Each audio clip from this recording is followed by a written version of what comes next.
মানুষকে শহরের সেন্টারে নিয়ে যাওয়া হবে, তারপর গরম লোহার রড মানুষের চোখের মধ্যে ঢুকায় দেওয়া হবে, তারপর কুড়াল দিয়ে কোপায় কোপায় সবার হাত পা কাটা হবে, তারপর মনে করেন প্রত্যেক বাসার সামনে প্রহরী থাকবে, কে সালাতে গেল না তাকে টেনে হিচড়ে বাইর করে নিয়ে আসবে, তারপর সবাইকে গুনে গুনে দৌড়া মারা হবে এবং সামগ্রিকভাবে শরিয়ার ব্যাপারে একটা ভয় তৈরি করে রাখা হয়। এবং আপনি দেখবেন যে আমাদের দেশে বারবার এই ভয়টা তৈরি করা হয় যে তোমরা শরিয়া নিয়ে কথা বলবা না, তোমরা খিলাফা নিয়ে কথা বলবা না, এটা হলে আমেরিকা এটা বলবে, ইন্ডিয়া এটা বলবে, ইত্যাদি ইত্যাদি। সো সামগ্রিকভাবে একটা ভয়, জিনিসটা নিয়ে কথা বললে ভয়, এরকম একটা ব্যাপার আমরা সমাজের মধ্যে তৈরি করে রাখা হয়েছে। তো অনেকটা ব্যাপারটা এরকম যে মনে করেন যদি শরিয়া কায়েম হয়, পরের দিন মনে হয় সব মানুষকে শহরের সেন্টারে নিয়ে যাওয়া হবে, তারপর গরম লোহার রড মানুষের চোখের মধ্যে ঢুকায় দেওয়া হবে, তারপর কুড়াল দিয়ে কোপায় কোপায় সবার হাত পা কাটা হবে, তারপর মনে করেন প্রত্যেক বাসার সামনে প্রহরী থাকবে, কে সালাতে গেল না তাকে টেনে হিচড়ে বাইর করে নিয়ে আসবে, তারপর সবাইকে গুনে গুনে দৌড়া মারা হবে। শরিয়া মনে হয় এরকম একটা ব্যাপার, শরিয়া মনে হয় এরকম ভয়ঙ্কর একটা ব্যাপার যে শরিয়া কায়েম হওয়ার পর মানুষের লাইন লেগে যাবে, সবাই ছাদে উঠে লাফ দিবে আত্মহত্যা করার জন্য। শরিয়া কায়েম হলে মনে হয় মারা বাচ্চাদের নদীতে ভাসায় দিবে। শরিয়া কায়েম হলে মনে হয় হাজার হাজার লক্ষ লক্ষ কোটি মানুষ রিফিউজি হয়ে যাবে। এইরকম একটা আবহ তৈরি করে রাখা হয়।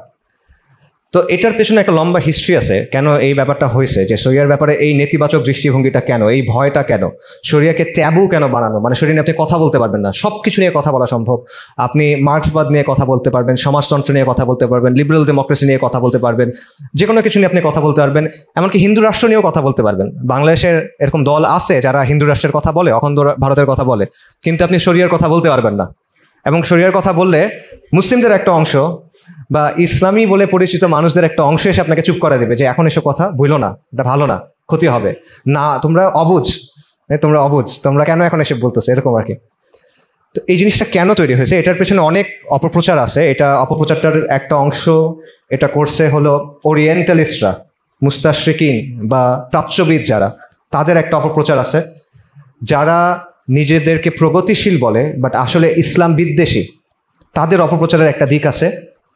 আবার আমাদেরও একটা দোষ আছে, আমরা ইসলামের অবস্থানটা বা শরিয়ার ব্যাপারে শরিয়ার পূর্ণাঙ্গ চিত্রটা মানুষের সামনে তুলে ধরতে পারি নাই। সো এখানে আমাদেরও একটা দোষ আছে। আবার আমাদের মধ্যে অনেকে ইসলামকে আধুনিক প্রমাণ করতে গিয়ে ইসলামের অনেক অপব্যাখ্যা করছে, শরিয়ার অনেক অপব্যাখ্যা করছে, এটারও একটা ভূমিকা আছে।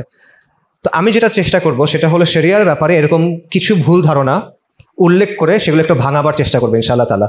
এটা দুটো কারণে করা। প্রথম কারণটা হলো যখন আমরা আল্লাহ আযজা ওয়া জাল্লার সামনে গিয়ে দাঁড়াবো তখন যেন তার দ্বীনের ব্যাপারে আমাদের মধ্যে কোনো সন্দেহ না থাকে এবং আমরা পূর্ণ সন্তুষ্টি নিয়ে আল্লাহ আযজা ওয়া জাল্লার সামনে মুখোমুখি হতে পারি, তার দ্বীনের ব্যাপারে পূর্ণ সন্তুষ্টি নিয়ে, রাদিতু লাকুমুল ইসলাম দীনা, এই অবস্থায় যেন আমরা যেতে পারি।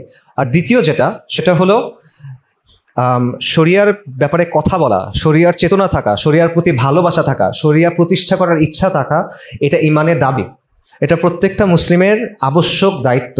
অ্যাটলিস্ট ভালোবাসাটা থাকা, অ্যাটলিস্ট চেতনাটা থাকা, অ্যাটলিস্ট ইচ্ছাটা থাকা, এটা আমাদের সমাজ থেকে অনেকটাই হারায় গেছে। আবারও বলতেছি, ইভেন ইসলামী বলে পরিচিত যে সম্প্রদায় বা সমাজের যে অংশ, তাদের মধ্যে থেকেও এটা হারায় গেছে। এই কারণে এই জায়গাটাতেও আমাদের একটু কাজ করা প্রয়োজন।